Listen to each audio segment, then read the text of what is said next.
Hello, good evening everyone. आज हम start करेंगे कंप्लीट प्रोनाउन सीरीज़ की नेक्स्ट क्लास को, जिसमें हम पढ़ेंगे कॉमन प्रोनाउन मिस्टेक्स, जो कि ज़्यादातर बच्चों से हो जाती है एग्जाम्स में। पहला क्वेश्चन पढ़ते हैं हम लोग। The principal along with the teachers have given their decision. तो इस सेंटेंस में एरर क्या है? बेसिकली आपने पहले के लेक्चर्स देखे होंगे तो आपको समझ आ गया होगा, यहाँ पर एरर जो है वो हैव में है। अच्छा, जो वर्ब है वो आती किसके लिए है? सब्जेक्ट के लिए, है ना। तो इसमें सब्जेक्ट क्या है? सब्जेक्ट आपके बनते हैं नाउन या फिर प्रोनाउन। तो यहाँ पर या तो प्रिंसिपल होगा आपका सब्जेक्ट, या फिर आपका होगा क्या? टीचर्स होगा, क्योंकि और तो कोई प्रोनाउन या फिर नाउन है नहीं है। लेकिन यहाँ पर देखने वाली बात यह है कि अलोंग विथ जो होता है वो आपका होता है प्रेपोजिशन, है ना। तो प्रेपोजिशन के बाद आते हैं प्रेपोजिशनल ऑब्जेक्ट। अगर टीचर्स ऑब्जेक्ट है तो वो सब्जेक्ट तो बन नहीं सकता। तो सब्जेक्ट आपका क्या बचेगा? प्रिंसिपल। और प्रिंसिपल सिंगुलर, तो यहाँ पर हैव नहीं आएगा। क्या आएगा यहाँ पर? यहाँ पर आपका आएगा हैज़। ठीक है, चलिए बढ़ते हैं। ये सब होता क्यों है वो जानते हैं हम लोग। अच्छा, इसके 3 रीज़न्स हो सकते हैं। पहला रीज़न तो ये है कि स्पीकिंग और राइटिंग में डिफ़रेंस होता है, ठीक है। तो वो डिफ़रेंस होता क्या है? मतलब कभी-कभार ऐसा होता है कि हम कोई सेंटेंस को या फ्रेज़ को पढ़ते हैं तो हमें बोलने में वो ठीक लगती है, बट ग्रामेटिकली वो रॉन्ग होती है ना? और बहुत बार क्या होता है कि हम एंटीसीडेंट नहीं फाउंड कर पाते कि एंटीसीडेंट जो है वो है क्या? एंटीसीडेंट बेसिकली होता क्या है कि कोई एक नाउन लिखा हुआ है ना? नाउन के लिए जो हम प्रोनाउन यूज़ करते हैं, तो इस नाउन को बोलते हैं एंटीसीडेंट। ओके, ये पहले कई बार बता चुका हूँ मैं। तो जैसे हमें यूज़ करना है प्रोनाउन ही, शी, इट, दे, कोई सा भी, बट अगर हमें नाउन पता होगा तभी तो हम यूज़ कर पाएंगे उससे प्रोनाउन को, कि वहाँ पर एग्जैक्टली आएगा क्या। ऐसे कि सपोज दैट आगे बहुत सारे नाउन लिखे हैं, तो हमें कोई एक नाउन यानी राम के लिए यहाँ पर यूज़ करना है। तो राम के लिए आप शी, इट तो यूज़ कर नहीं सकते, है ना। आप ही यूज़ करेंगे। तो जो ही है ना वो हमें क्या बताएगा? एंटीसीडेंट ही बताएगा यहाँ पर कौन सा प्रोनाउन यूज़ करना है। तो ये चीज़ याद रखने वाली है, ठीक है। और हम प्रोनाउन के जो नॉर्मल रूल्स होते हैं उन्हें इग्नोर कर देते हैं, ये सोचकर कि छोटी क्लास की चीज़ें ये कौन पढ़ेगा इनको। तो वो भी बहुत ज़रूरी होती हैं, ठीक है। अच्छा, होता क्या है कि सब्जेक्टिव केस और ऑब्जेक्टिव केस दोनों में डिफरेंस होता है। सब्जेक्टिव केस को हम नॉमिनेटिव केस बोलते हैं। तो ऑब्जेक्टिव केस की जगह पे सब्जेक्टिव केस हम यूज़ नहीं कर सकते। यहाँ पर लिखा हुआ है me and Rahul went to school, तो वर्ब आपकी ये रही वेंट। तो हाँ, हु वेंट टू स्कूल, यानी हु का आंसर है मी एंड राहुल, है ना। सब्जेक्ट आना चाहिए वहाँ पर। तो सब्जेक्ट मी तो होता नहीं है, सब्जेक्ट क्या होता है? आई होता है, ठीक है। ऐसे ही सेकंड वाला रूल नंबर सेकंड है, बी वर्ब के बाद हम यूज़ करते हैं किसका? नॉमिनेटिव केस का। ये जो बी वर्ब है ना वो फंक्शन करती है एज अ इक्वल साइन, ठीक है। तो द विनर इज़, हर नहीं होगा। जो विनर है ना, जो विनर है सब्जेक्ट है वही वो लड़की है, तो यहाँ पर शी का यूज़ करेंगे। ओके, आगे चलते हैं। सॉरी,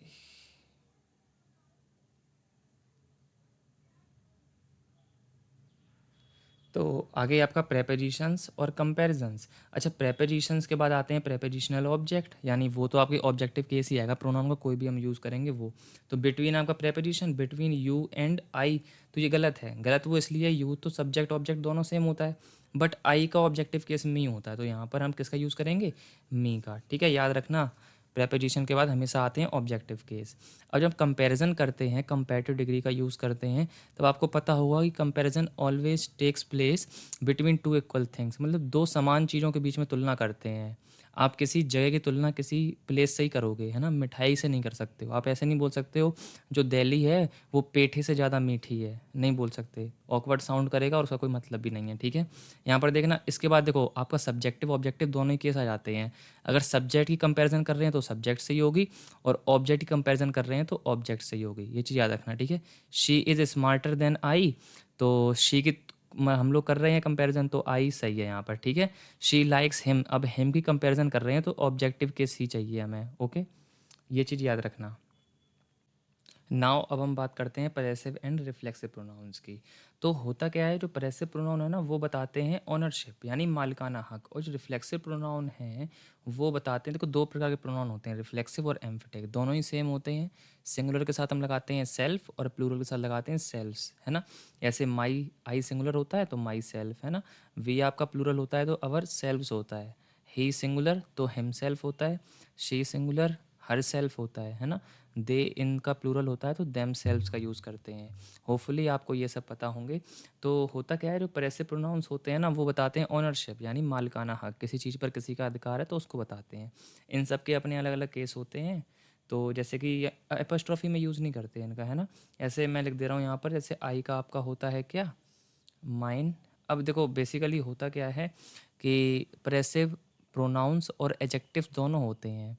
प्रोनाउंस के साथ में नाउन नहीं लिखा होगा और एजेक्टिव के साथ में नाउन लिखा होगा। यहाँ पर लिखा हुआ द बैग इज़ हर्स, तो जो बैग है ना वो उसका बैग है ना, किसी लड़की का। तो एपोस्ट्रॉफी यूज़ नहीं करेंगे, हर्स ऐसे लिखेंगे, यही होता है, आप सबको पता होगा। इट्स टेल इज़ वैगिंग, तो इट्स टेल यहाँ पर परेसिव एजेक्टिव है ये, ठीक है। इट्स ऐसे यूज़ करते हैं। इट्स का यूज़ हम परेसिव प्रोनाउन में यूज़ नहीं करते। अच्छा, माई सेल्फ जो रिफ्लेक्सिव प्रोनाउन होते हैं ना, वो एक मिरर की तरह फंक्शन करते हैं। जब आपने क्लास देखी तब वो पता होगा। जब आपका सब्जेक्ट और ऑब्जेक्ट दोनों ही सेम पर्सन होते हैं तब यूज़ करते हैं हम लोग किसका, रिफ्लेक्सिव प्रोनाउन का। जैसे ही कहा है कि ही कट्स हिमसेल्फ, यानी उसने खुद को काट लिया, है ना, ऐसे करके ही कट हिमसेल्फ, उसने खुद को काट लिया, मतलब काटने वाला कटने वाला दोनों सेम पर्सन हैं। तो इसलिए हम यूज़ करेंगे वहाँ पर रिफ्लेक्सिव प्रोनाउन का। एम्फेटिक प्रोनाउन करता क्या है, ये सब्जेक्ट को एम्फेसाइज करता है। तो यहाँ पर यूज़ किया गया please contact my self for details. अब यहाँ पर माई सेल्फ नहीं होगा, है ना, please contact me after main verb हम यहाँ पर ऑब्जेक्ट का यूज़ करेंगे, माई सेल्फ नहीं आएगा। तो प्लीज़ कॉन्टैक्ट मी, तो ये भी याद रखना, जो माई सेल्फ है ना वो मी की तरह यूज़ नहीं होता है।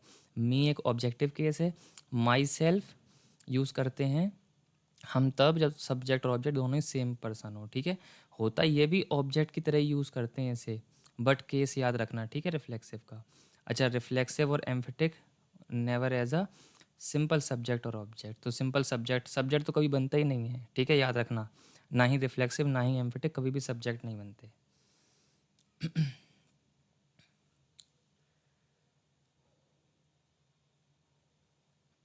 अच्छा, एग्रीमेंट के कुछ रूल्स होते हैं, जैसे कि इंडेफिनिट सिंगुलर प्रोनाउन, ये सिंगुलर प्लूरल और आपके दोनों भी फंक्शन कर लेते हैं कभी कभी। तो लिखा हुआ है everyone must bring their book, तो एवरीवन अब हमें पता नहीं है हर एक, तो इसके लिए हेज और हर में से कोई सा भी केस हम यूज़ कर सकते हैं, ठीक है। देयर का यूज़ नहीं करेंगे क्योंकि हमें पता है कि जो वन वाले प्रोनाउंस होते हैं ना वो सबके सब क्या होते हैं, सिंगुलर होते हैं। कलेक्टिव नाउन अगर यूनिट की तरह यूज़ है तो सिंगुलर है, अदरवाइज इंडिविजुअल यूज़ कर रहे हैं तो हम यूज़ करते हैं दे या फिर देयर, मतलब प्लूरल की तरह, ठीक है। The team lost their match, जो टीम है ना वो हार गई थी अपना मैच, तो टीम पूरी एक साथ हारी होगी, सिंगुलर, तो यहाँ पर देयर नहीं आएगा, क्या आएगा, इट्स मैच आएगा, ठीक है। सही है। ऐसे ग्रुप अगर एक ग्रुप की तरह यूज़ करेंगे तो फिर वहाँ पर हम यूज़ करेंगे इट्स का या फिर इट का, मतलब इट के केसेस का। और इंडिविजुअल कर देंगे तो फिर मतलब वो डिवाइड हो जाएंगे, यानी प्लूरल हो जाएगा वो कलेक्टिव नाउन आपका। तो वहाँ पर दे का केस यूज़ करेंगे, ठीक है।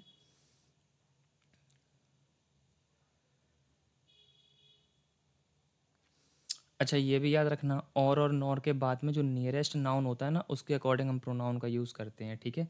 ऐसे बोला है आइदर राम और the girls must bring their book. अब एक बात ये समझना, ठीक है, देयर का यूज़ है मतलब आगे कोई ना कोई प्लूरल होगा। तो यहाँ पर लिखा है और द गर्ल्स, तो यहाँ पर सही लिखा हुआ है वैसे तो, क्योंकि और है ना, और तो यहाँ पर और के बाद जो नियरेस्ट नाउन होता है उसके लिए हम यूज़ करते हैं प्रोनाउंस का। सिंटेक्स में वर्ब का भी सेम इसी तरह यूज़ करते हैं, और नॉर के बाद जो नियरेस्ट सब्जेक्ट होता है ना उसी के अकॉर्डिंग सिंगुलर और प्लूरल वर्ब आती है। ऐसी सेकंड देखना, नाइदर द बॉयज़ नॉर प्रिया, अब प्रिया सिंगुलर सब्जेक्ट है तो यहाँ पर हर प्रिया के लिए सही है, ये भी याद रखना। क्लोजेस्ट वाले के लिए यूज़ करते हैं हम प्रोनाउंस, ठीक है। अच्छा, क्लियर एंटीसीडेंट भी होना चाहिए, ये भी ऐसे यहाँ पर लिखा हुआ है Rahul told Arjun that he had passed. अब राहुल के लिए भी ही आ सकता है, अर्जुन के लिए भी ही आ सकता है, वैसे ही इनडायरेक्ट में लिखा हुआ है, लेकिन अगर क्लियर लिखना है तो उसको ऐसे लिखेंगे Rahul said to Arjun I have passed. अब समझ में आ रहा है, राहुल ने कहा था अर्जुन से मैं पास हो गया हूँ, है ना, हो चुका हूँ, तो आई किसके लिए आया है, कौन पास हो गया, किसने कहा है, राहुल ने।